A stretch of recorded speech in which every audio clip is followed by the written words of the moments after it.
आपटे हे पैसे घ्या आणि आपल्यातला हा विषय आता संपलाय. नाही नाही एक मिनिट पैसे द्या परत. पैसे परत द्या. काय रे सांगतो मी. फोन दे तुझा.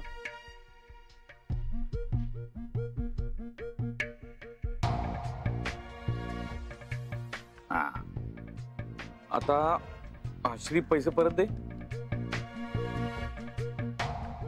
इकडे बघा. हा घ्या आपटे घ्या आणि म्हणा शशिकला सहस्त्रबुद्धांनी माझी पै परत केलेली आहे. ते आता माझं काहीही देणं लागत नाही. शशिकला सहस्त्रबुद्धे यांनी माझे सगळे पैसे मला परत दिले आहेत. आता त्या माझं काहीही देणं लागत नाही. ओके. ओ ओ ओ आणि काय चाललात कुठे? या कागदावर एक सही करा. मला काय वेळ लागलाय कोऱ्या कागदावर सही करायला? हो बरोबर. द्या.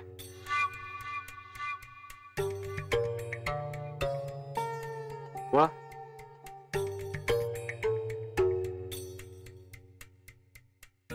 हलू नका. पैसे काढून घे ना.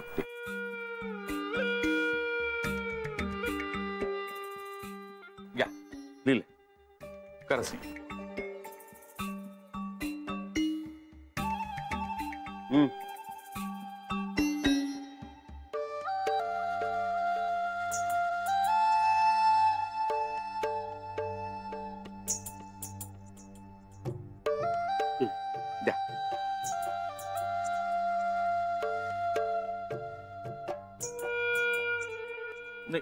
माझं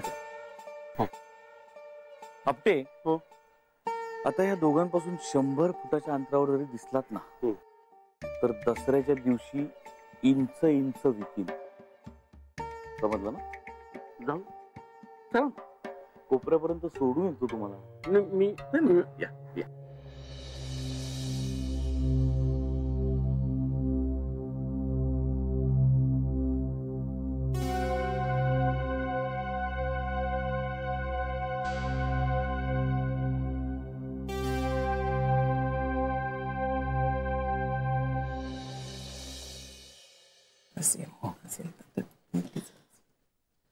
आई खायला बसूया सगळेजण आपण.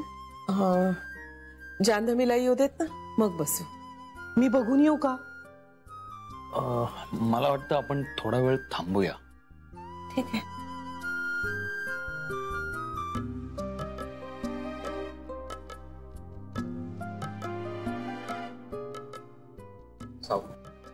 या.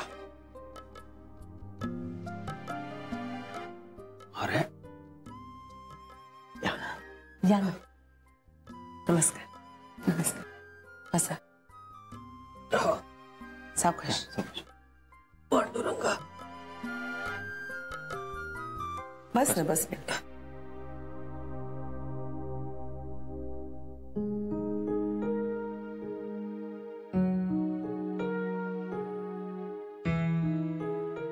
घ्या. घे रे.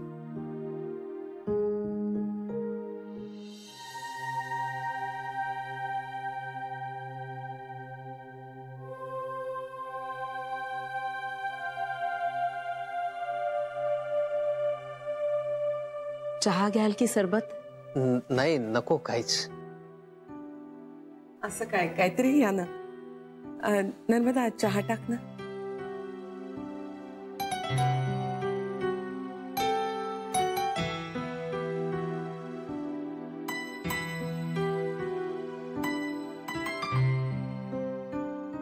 नमस्कार. घ्या ना घ्या. हो.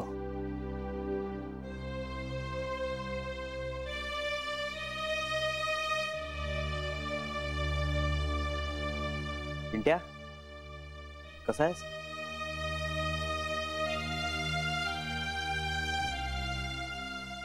जावई बापू जानू दिसत नाहीये कुठे? ती आहे आत खोलीत आहे. बरी आहे ना? बरी आहे. मी आणतो ना तिला. बोलावून आणतो. आलोच.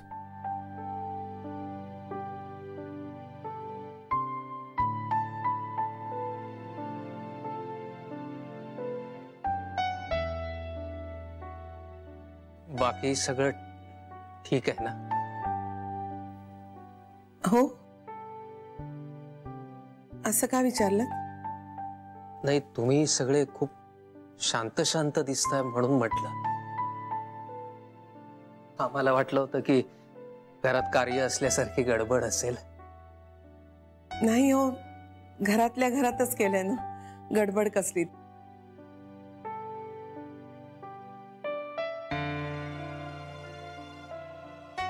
येताना काही त्रास नाही ना झाला? नाही नाही हो, त्रास कसला. अरे पेंट्या निघताना फोन केला असतास तर गाडी पाठवली असती. अहो ठीक आहे, काही गरज नव्हती.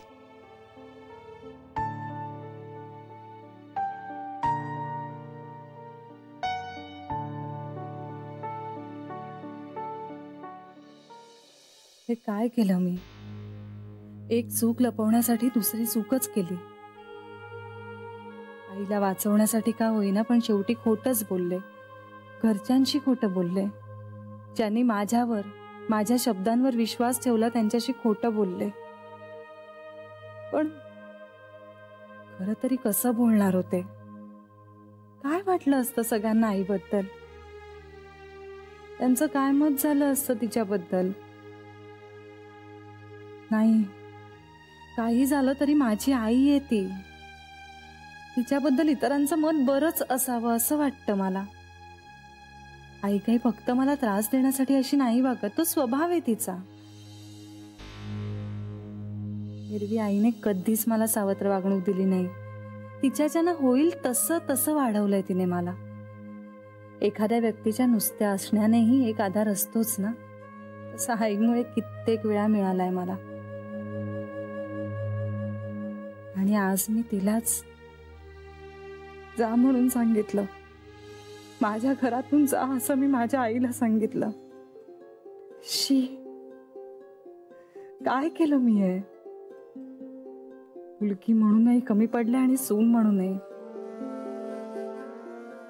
इतरांमुळे होणारे त्रास एक वेळ सहन करता येतील मला, पण स्वतःच्याच वागण्याचा त्रास होत असेल तर त्यातून कसं बाहेर पडायचं हे कोण सांगेल?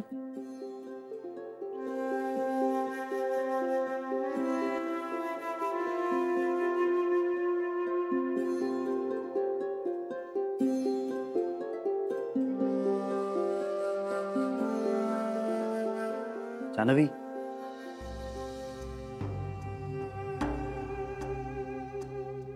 अगं तू अजूनही रडतीयस?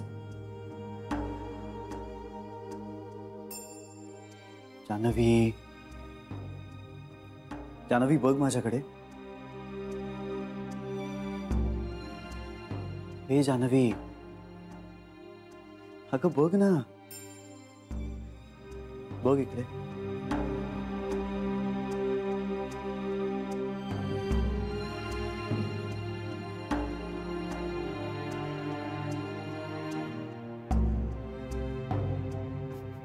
काय झालंय?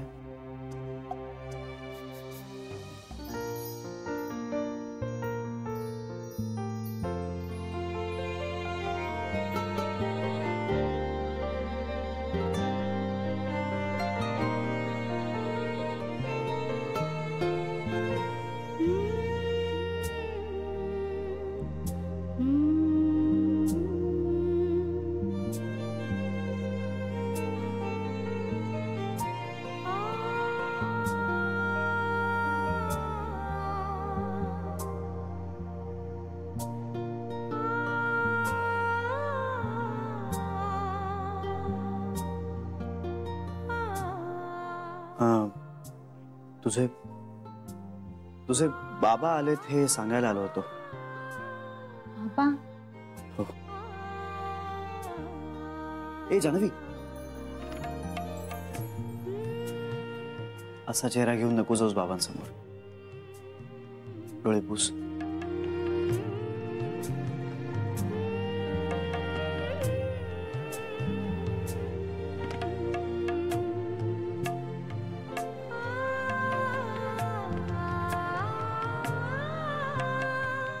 Sorry. I am really sorry.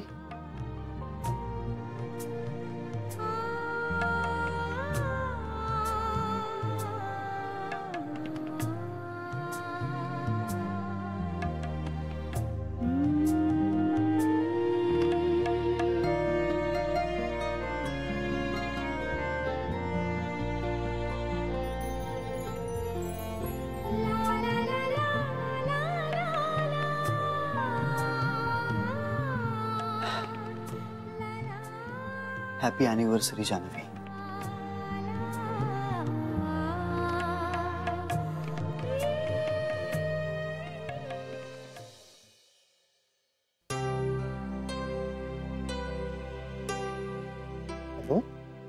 हे पडा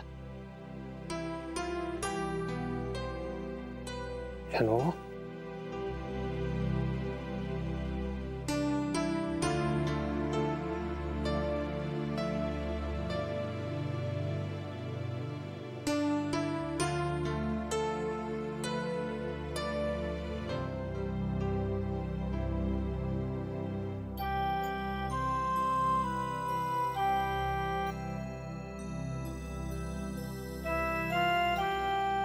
बाबा तुम्ही बसा ना. नाही बाळा, खूप वेळ झालाय. निघू आता आम्ही.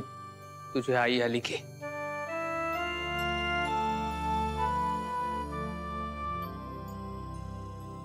नाही हा जान्हवीचे बाबा, आज मात्र तुम्हाला जेवल्याशिवाय पाठवणार नाहीये आम्ही. खरंच थांबा ना. आपण कधीच एकत्र वेळ घालवलेला नाहीये. जेवणाच्या निमित्तानं गप्पा होतील छान. नाही, तुमच्या आग्रहाचा मान ठेवायला आवडलं असतं आम्हाला, पण आज नको. खरंच नको. म्हणजे आज मी केवळ जावई बापू आणि जानूला आशीर्वाद देण्यासाठी इथे आलोय.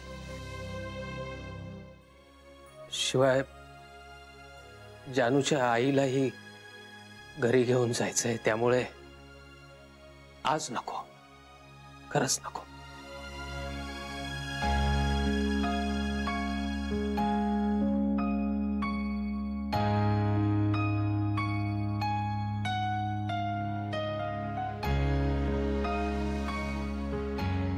हे देवा, आईने जाता जाता वेडवाकडं बोलून कुणाची मनं दुखावू नयेत. देवा देवा सांभाळ.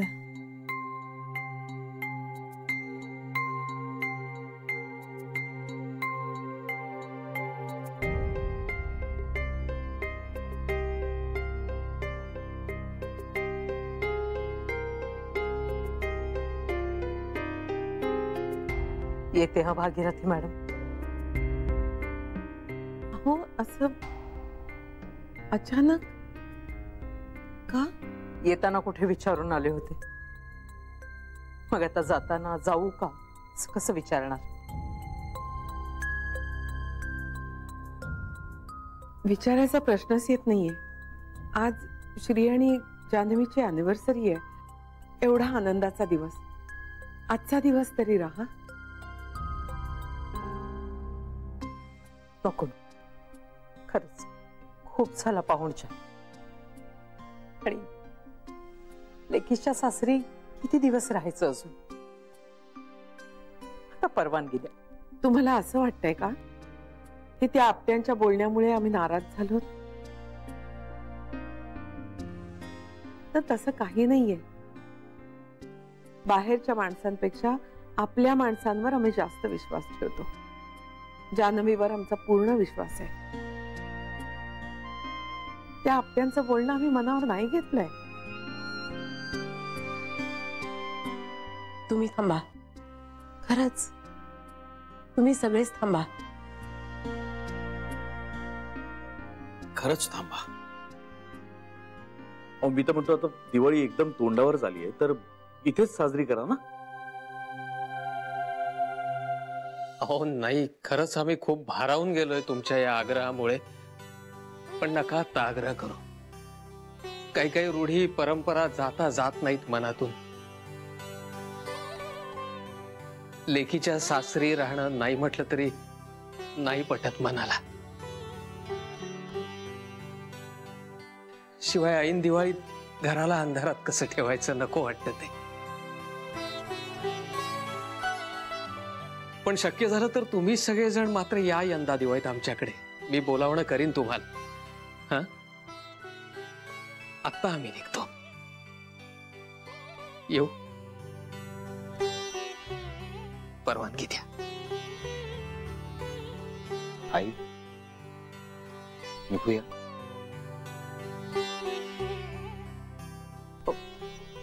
निघायला हवंच आहे पेंट्या.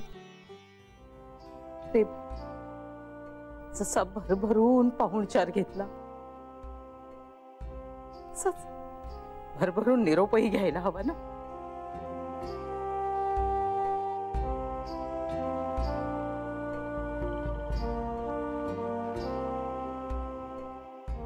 हौस फिटली माझी श्रीमंत घरात राहण्याची. हे असलं वैभव, हे ऐश्वर्य लहानपणापासून ना मी फक्त स्वप्नच बघत आले. वडिलांकडे 18 विश्व दारिद्र्य, माझं शिक्षण इयत्ता 7वी.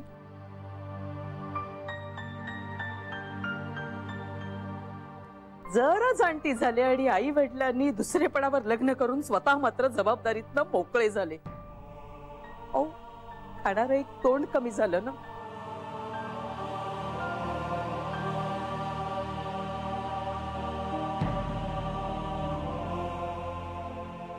तेव्हाही जाणवत होतं, कळत होतं पैशाचं सोंग कसं आणणार, नाही का. ते तरी दुसरं काय करणार होते. त्यांच्याकडेही पैसा नव्हता. काय करतील ते बिचारे. तुम्हाला सांगते खूप वाटायचं श्रीमंत माणसाशी लग्न व्हावं आपलं. लग्न झालं आणि बायको होण्याच्या आधीच जानूची आई झाली. मुलीची जबाबदारी काय असते हे कळण्याच्या आधीच जबाबदारी अंगावर येऊन पडली.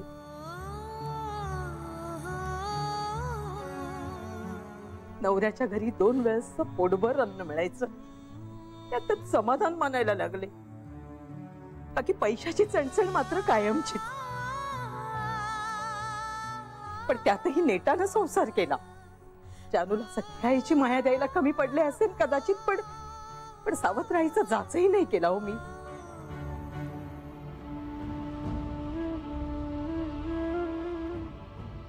पण तुम्हाला सांगते भागीरथी मॅडम, या हातांना ना यशच नाही हो, यशच नाहीये. सगळ्या इच्छा मारून टाकल्या, पण मनातली श्रीमंतीची स्वप्न मात्र नाही मारता आली हो मला. खरंच नाही मारता आली. चटईवर झोपायचे पण स्वप्न मात्र पडायची त्या मऊ मऊ गाद्यांची. तुमच्यासारख्या झुळझुळीत आणि छान छान साड्या आहेत ना, असं वाटायचं की त्या माझ्या अंगाला कधी लागतील. घरातले मीठ भाकर खाताना स्वप्न पडायचं ते साजूक तूप घातलेल्या पंचपक्वान्नाचं ताट माझ्या समोर कधी येईल त्याची वाट पाहायची मी.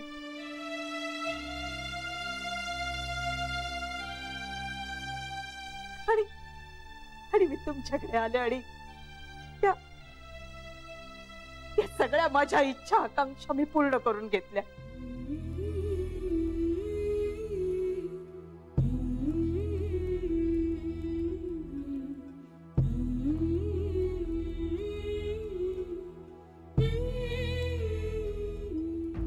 निदान काही दिवस का होईना, पण मी माझ्या स्वप्नातलं जगले.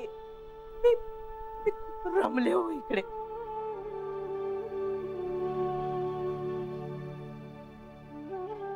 तुम्हाला सांगते भागीरथी मॅडम, आता या क्षणी जरी मला तिरडीवर जावं लागलं ना तरी चालेल मला. खरंच हौस पेटली हो माझी, खरंच पेटली.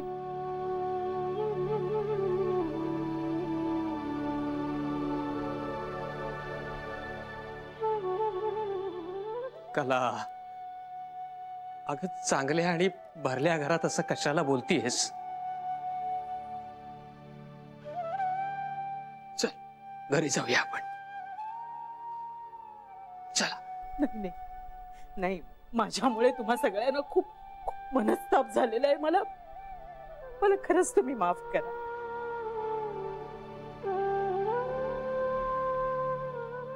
तू एकटीच कशाला मागतीयेस? माझंही चुकलंच आहे की नवरा म्हणून तुझ्या अपेक्षा पुऱ्या करण्यात कमी पडलोच आहे की मी. केवळ श्रीमंतीतच सगळं काही सुख नसतं हे तुला समजावण्यात कमी पडलो. आपली मुलं चांगली आहेत, धडधाकट आहेत, ही फार मोठी भाग्याची गोष्ट असते हे तुला समजावण्यामध्ये कमी पडलो. एकटीच कशाला माफी मागतेस? त्याने माझा राग खरंच तुमच्यावर नाहीये आणि नशिबाला आणि ह्याला त्याला दोष देण्यात काय अर्थ आहे सांगा ना. आता ह्या आई आजींनी आपल्या स्वकर्तृत्वावर एवढा मोठा व्याप उभा केलास ना, मला जमलं असतं का ते? नाही हो, नाही, मला खरंच जमलं नसतं. माझ्याकडे शिक्षण नाही, न बुद्धी, न कर्तृत्व. हो, मनोरे बांधायला काय, तसे कितीही बांधू हो आपण, ती उभारण्याची धमक होती का माझ्यात? नाही नाही, उलट तुम्ही सगळ्यांनीच मला वेळोवेळी समजून घेतलं.